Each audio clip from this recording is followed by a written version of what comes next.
Continuamos con la parte 3 de nuestros videos para la empresa Transpagway respecto de las responsabilidades de las sociedades anónimas. Estábamos hablando en los videos anteriores de las responsabilidades que tienen los administradores y vimos que los administradores son los miembros de la junta directiva, los representantes legales y quienes administran agencias o sucursales. Respecto de las responsabilidades que tienen todos estos administradores, tenemos una de ellas es la responsabilidad contable. Entonces, de acuerdo a lo que establece la normatividad y lo que ha publicado en la cartilla la Superintendencia de Sociedades, dice, le corresponde a todos los administradores, representante legal, junta directiva, liquidador, factor, administrador, porque de otra manera les resultaría imposible dar cumplimiento a lo señalado en el artículo 19 del decreto 2649, que le atribuye a ellos la responsabilidad de preparar y presentar los estados financieros, que son el medio principal para suministrar la información contable a quienes no tienen acceso a los registros de un ente económico. Es decir, solamente los administradores son los únicos responsables de la elaboración y presentación de la contabilidad y de los informes contables de la empresa, en razón a que los administradores son los que tienen la potestad de mantener, elaborar y permitir el acceso a dicha información. No podría ser un contador público el responsable de dicha actividad, en razón a que el contador público no tiene la capacidad de administrar y tomar decisiones dentro de la institución. Por ende, es únicamente responsabilidad de los administradores que la información contable exista, que esté expresada, registrada, que tenga una fecha de corte, que tenga una recopilación, una clasificación, un resumen y un archivo correspondiente. Asimismo, dice la norma, se deben tener registradas cronológicamente en los libros de contabilidad todas las operaciones de la sociedad, a más tardar dentro del mes siguiente a la fecha de su realización. Al respecto, se ha de tener en cuenta que este hecho se entiende cumplido cuando los registros y los balances estén tanto en los libros principales como en los libros auxiliares impresos en papel. Es posible que en algunas compañías soliciten como prueba los registros y libros en medios magnéticos. Dicho aspecto aún no ha sido regulado. Es decir, la contabilidad tiene que llevar como máximo un mes de atraso. Registrada en los libros de la empresa, los libros oficiales contables. Debe estar todo en orden cronológico, debe estar ordenado adecuadamente y adecuadamente presentado. Asimismo nos dice la norma, todos los registros que estén en los libros de contabilidad deben estar documentados mediante soportes, es decir, no solo basta con anotar una operación contable, sino que tiene que existir un soporte. Si yo estoy diciendo que pagué un arrendamiento, debe haber un soporte de ese arrendamiento. ¿Qué soportes? El documento que me expide la persona a la que le pago el arrendamiento, el soporte de ingreso al banco de ese dinero en los extractos bancarios, un soporte de registro de caja o recibo de caja ingresando el dinero y todos los que sean necesarios para demostrar que ese dinero ingresó. Asimismo, los gastos. Los soportes deben ser tanto de origen interno como externo. Deben estar debidamente fechados y autorizados por quienes intervengan en ellos o los elaboren. Es decir, la persona que elabora un recibo de caja tiene que firmarlo y lo debe firmar el que autoriza ese recibo de caja, que es ¿quién? El representante legal. La persona que elabora un comprobante de egreso, que es el sustento o soporte interno con el que demuestro que le hice un pago a una persona, debe estar firmado por la persona que elabora ese documento, por la persona que recibe el dinero o el pago y por la persona que autoriza, que en este caso debe ser el representante legal o la persona que está facultada en los estatutos para ser el ordenador del gasto. Se debe dejar constancia de todos, conservándose archivados en orden cronológico de tal forma que sea posible su verificación. Los soportes pueden conservarse en el idioma en que haya sido otorgados, así como pueden ser utilizados para registrar operaciones en libros auxiliares de detalle. Hay que llevar la contabilidad en la forma establecida por las normas colombianas y debe estar certificada por un contador público. Se deben llevar en debida forma los libros obligatorios. ¿De quién es responsabilidad esto? Solamente es responsabilidad de los administradores. Cuando la norma nos dice que es responsabilidad únicamente de los administradores que la contabilidad se lleva en debida forma, no quiere decir que sean ellos los encargados de llevarla, pero sí son ellos los encargados de que la contabilidad exista y que sea manejada por una persona que sea idónea para el tema, que sea competente para llevar la contabilidad en debida forma. Se deben mantener todos los soportes de ingresos y de gastos en debida forma.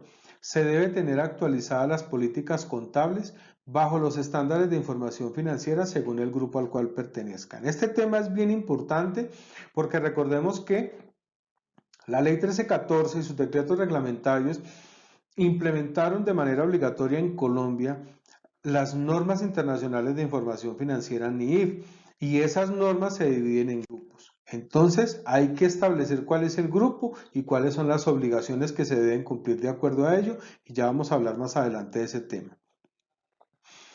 Responsabilidad contable de los administradores de que existan los soportes de los ingresos. ¿Qué son los soportes de ingresos? Lo primero es definir qué es un ingreso, ¿no? Un ingreso es todo aquello que representa un ingreso, ejemplo, de dinero para la empresa. ¿Sí? Entonces, si una empresa obtiene sus ingresos por vender algún producto o un servicio, pues tendrá que facturarlo. Habrá que mirar quiénes son exceptos de facturar o qué tipo de facturación es la que se le obliga a una empresa dependiendo de su actividad. En este caso, para las empresas de transportes, existen algunas formas particulares de emitir facturación. Debe haber un comprobante de cada ingreso, es decir, no solo la factura es un comprobante de ingreso, sino que debe haber un soporte interno que se denomine recibo de caja, comprobante de ingreso y debe estar numerado, tener los logos, venir preimpreso. Debe estar en orden consecutivo y de fecha, deben mantenerse limpios y ordenados y deben estar firmados por la persona que elabora ese recibo y por el representante legal. ¿Eso qué quiere decir? Cada persona que le realice un pago a la empresa por cualquier concepto, ejemplo, la empresa le da un bus en arrendamiento a una persona, entonces lo que tiene es un contrato de arrendamiento del bus y de ese contrato de arrendamiento de ese negocio habrían varios soportes. El primero, el contrato de arrendamiento debidamente protocolizado y formalizado. Segundo, debería haber un recibo de caja numerado por cada vez que la persona paga el arrendamiento del vehículo. ¿Sí? Y entonces de ese recibo debería existir la copia del recibo y debería existir la copia en el ingreso al banco, que es el extracto bancario. ¿Sí? Entonces, y así como muchos otros negocios que pudieran darse. Ahora, si la empresa factura directamente los tiquetes a los usuarios, a los pasajeros, entonces lo que debe existir es los tiquetes que puedan ser controlados, que son equivalentes a la factura de venta, para soportar el ingreso y realizar unos comprobantes internos que garanticen la trazabilidad de todos los dineros recibidos como ingresos de la empresa. Todas las empresas en Colombia están obligadas a emitir facturación electrónica a partir de ciertas fechas. En este momento no ha salido el calendario definitivo de implementación obligatoria de la facturación electrónica, pero eso es un tema que está por salir en los próximos días, cuál va a ser la fecha en el que tengamos que empezar a facturar de manera electrónica, y ese será un tema que tendremos que ver en un video exclusivo de facturación electrónica. Ahora, de responsabilidad contable, ¿qué más tenemos? Los soportes de los gastos, es decir, así como una empresa obtiene ingresos por cualquier concepto, por contratos, por arrendamientos, por venta de etiquetes, por venta de servicios, por venta de productos, etcétera, asimismo tiene unos gastos. Y esos gastos son los que debemos mantener siempre debidamente soportados, y es responsabilidad del representante legal que por cada gasto exista una factura de venta legal, un recibo legal de pago o una factura de compra, ¿sí? Que exista un comprobante de egreso, que es un soporte interno que también debe estar Los soportes internos más usados son el comprobante de ingreso o recibo de caja, que es para registrar cada ingreso, y el comprobante de egreso o comprobante de gasto, que es el documento con el que realizo cada gasto o cada pago. Deben estar preimpresos, venir con toda la información de la empresa preimpresa, numerados, y deben estar archivados y guardados de manera adecuada, ordenada y cronológica. Mire que en los gastos tenemos la obligación como empresa, sociedad anónima, persona jurídica, de practicar retención en la fuente a título de impuesto de renta por los pagos que se hagan. Cada pago que la empresa le realice a cualquier persona tiene la obligación de verificar si le tiene que practicar retención en la fuente a título de renta y practicarla, y asimismo debe cumplir con la retención por industria de comercio o ICA. Entonces, siempre que va a realizarle un pago a una persona, tiene que practicarle retención en la fuente y retención por ICA si ese pago cumple con los topes o con las condiciones establecidas en las normas. La persona que recibe el pago debe en algunos casos cumplir con todo lo que es la parte de seguridad social, y de eso hay que hacer unas políticas que establezcan. Y siempre debemos tener una copia del RUT de cada persona a la que le realicemos pagos. Asimismo, la norma nos habla de correspondencia. La correspondencia es exactamente eso. Todo lo que recibimos como correspondencia o enviamos como correspondencia, de eso se debe garantizar un documento que, cuando el documento es físico, debe durar como mínimo 10 años. Y a partir del año 10 debe mantenerse en algún sistema que pueda garantizar su reproducción. Un ejemplo: yo tengo una carta que recibí de la DIAN como empresa. Esa carta de la DIAN que recibí la debo guardar en una correspondencia debidamente archivada, ordenada y bien presentada durante 10 años. Y a los 10 años la debo pasar a un sistema que me garantice su reproducción, como por ejemplo escanearla, y después de eso la podré destruir, porque todos los documentos de la empresa deben tener la capacidad de reproducirse por cualquier medio en cualquier época, hayan pasado 10 años, 20 años, 50 años. Recordemos que todos los documentos que son relacionados con la seguridad social de los trabajadores, la empresa está obligada a mantenerlos como mínimo, a garantizar su reproducción como mínimo durante 50 años. Entonces, los documentos que son para efectos fiscales o tributarios ante la DIAN deben garantizarse en físico como mínimo durante 5 años. ¿Sí? Y para efectos civiles, en caso de tener que atender o responder demandas, se deberá mantener por mínimo 10 años, pero a partir del cumplimiento de esos años se deberá garantizar o mantener en un sistema que garantice su reproducción. Es decir, los documentos de una empresa se deben garantizar en mantenerse por toda la vida, no solo 5 años como dicen algunos, o 10 o 50 para la seguridad social, sino toda la vida, sea en físico o sea en un sistema que garantice su reproducción. Responsabilidad contable de la empresa y de los administradores. Dentro de esas responsabilidades también tenemos las siguientes. La empresa debe tener los libros obligatorios registrados en la Cámara de Comercio. ¿Cuáles son los libros obligatorios? Los libros de actas. ¿Qué libros de actas debe tener? Los de Asamblea General y los de Junta Directiva. Lo mismo el libro de accionistas. El libro de accionistas es un libro que comprende la historia, el registro en novedades de cada persona que compra acciones o que las vende.